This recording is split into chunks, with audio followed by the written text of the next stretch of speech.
राधे राधे भक्तों, स्वागत है आपका पोथी कथा चैनल पर। हे अनंत भगवान, आप ही परम शक्ति और शांति के स्वरूप हैं। आप हम सभी पर आप अपनी कृपा दृष्टि बनाए रखना। ओम अनंताय नमः। ओम लक्ष्मीपति विष्णु भगवान की जय। भाद्रपद की शुक्ल पक्ष की चतुर्दशी तिथि को अनंत चतुर्दशी मनाया जाता है। अनंत चतुर्दशी को मनाया जाने वाला यह पर्व अत्यंत ही पुण्यदायक और फलदायी है और ये दिन अनंत भगवान श्री हरि को समर्पित है। कहा जाता है कि जो अनंत भगवान का व्रत करके पूजा पाठ करता है और कथा सुनता है, उसके सभी दुख कलेश दूर होकर जीवन में सुख समृद्धि का वास होता है। अनंत चतुर्दशी का व्रत प्राचीन काल से चला आ रहा है। इस दिन भगवान श्री हरि का अनंत स्वरूप की उपासना की जाती है। अनंत का अर्थ है कि जो कभी समाप्त ना हो और जो अविनाशी और अनादि हो। यह व्रत जीवन में धन संपदा, संतान सुख, स्वास्थ्य इन सभी कार्यों में सफलता मिलती है। इस दिन 14 गांठों वाला धागा बांधने की परंपरा है। यह सूत्र हर कठिनाई से रक्षा करता है। यह सूत्र भगवान विष्णु का अवश्य बांध है। अब सुने अनंत चतुर्दशी की कथा। कथा सुनने से पहले भगवान श्री हरि से प्रार्थना करनी चाहिए कि जो भूल चूक हो गई हो उसे क्षमा करना। मैं आपकी शरण में आई हूँ। ये भक्तवल आपका ही स्मरण करती हूँ, आपके ही नामों का जाप करती हूँ। तो आइए भक्तों सुने कथा। एक बार महाराज युधिष्ठिर ने राजसूय यज्ञ किया। उस समय यज्ञ मंडप का निर्माण इतना सुंदर तो था ही, अद्भुत भी था। वह यज्ञ मंडप इतना मनोरम था कि जल और थल की भिन्नता प्रतीत नहीं होती थी। जल में स्थल तथा स्थल में जल की भांति प्रतीत होती थी। बहुत सावधानी करने पर भी बहुत से व्यक्ति उस अद्भुत मंडप में धोखा खा चुके थे।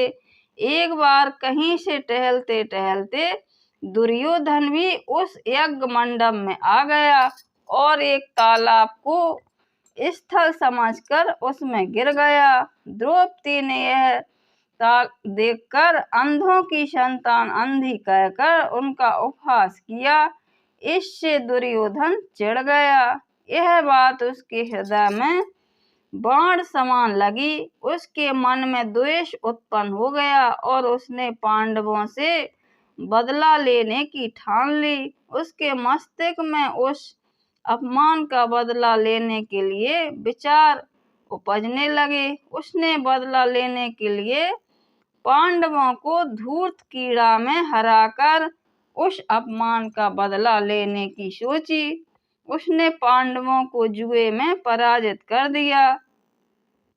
पराजित होने पर प्रतिज्ञा अनुसार पांडवों को 12 वर्ष के लिए वनवास भोगना पड़ा। वन में रहते हुए पांडव अनेक कष्ट सहते रहे। एक दिन भगवान कृष्ण जब मिलने आए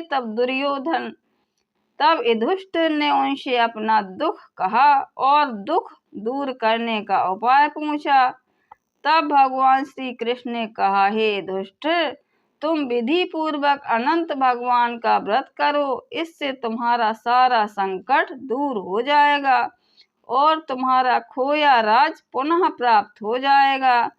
प्राचीन काल में एक सुमंत नाम का एक नेक तपस्वी ब्राह्मण था। उसकी पत्नी का नाम दीक्षा था। उसकी परम सुंदरी धर्मपरायण तथा ज्योतिमयी कन्या थी। उसका नाम सुशीला था। सुशीला जब बड़ी हुई तो उसकी माता दीक्षा की मृत्यु हो गई। पत्नी के मरने के बाद सुमंत ने करकसा नामक स्त्री से दूसरा विवाह कर लिया। सुशीला का विवाह ब्राह्मण सुमंत ने कौड़िक ऋषि के साथ कर दिया। विदाई में कुछ देने की बात पर करकसा ने दामाद को कुछ ईंटें और पत्थरों के टुकड़े बांध कर दे दिए। कौड़िक ऋषि दुखी हो अपनी पत्नी को लेकर अपने आश्रम की ओर चल दिए, परंतु रास्ते में ही रात हो गई।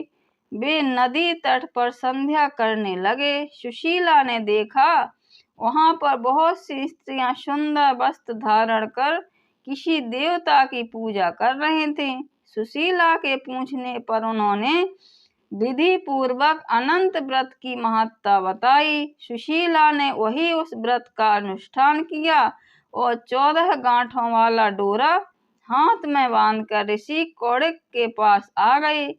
कौड़िक ने सुशीला से डोरे के बारे में पूछा तो उसने सारी बात बता दी।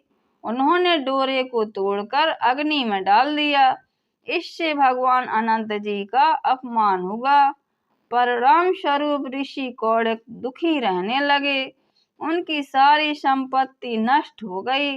इस दरिद्रता का उन्होंने अपनी पत्नी से कारण पूछा तो सुशीला ने अनंत भगवान का डोरा जलाने की बात कही। पश्चाताप करते हुए ऋषि कौड़िक अनंत डोरे की प्राप्ति के लिए वन में चले गए। वन में कई दिनों तक भटकते भटकते निराश होकर एक दिन भूमि पर गिर पड़े। तब भगवान अनंत प्रकट होकर बोले, हे कौड़िक, तुमने मेरा तिरस्कार किया था, उसी से तुम्हें इतना कष्ट भोगना पड़ा। तुम दुखी हुए, अब तुमने पश्चाताप किया है। मैं तुमसे प्रसन्न हूँ। अब तुम घर जाकर विधि पूर्वक अनंत व्रत करो। 14 वर्ष तक व्रत करने से तुम्हारा दुख दूर हो जाएगा। तुम धन धान से संपन्न हो जाओगे। कौड़िक ने वैसा ही किया। उन्हें सारे कलेशों से मुक्ति मिल गई। श्री कृष्ण की आज्ञा से युधिष्ठिर ने भी अनंत भगवान का व्रत किया, जिसके प्रभाव से पांडव महाभारत के युद्ध में विजयी हुए तथा चिरकाल तक राज करते रहे। बोलो अनंत भगवान की जय, विष्णु भगवान की जय। प्लीज माय चैनल सब्सक्राइब और लाइक करें।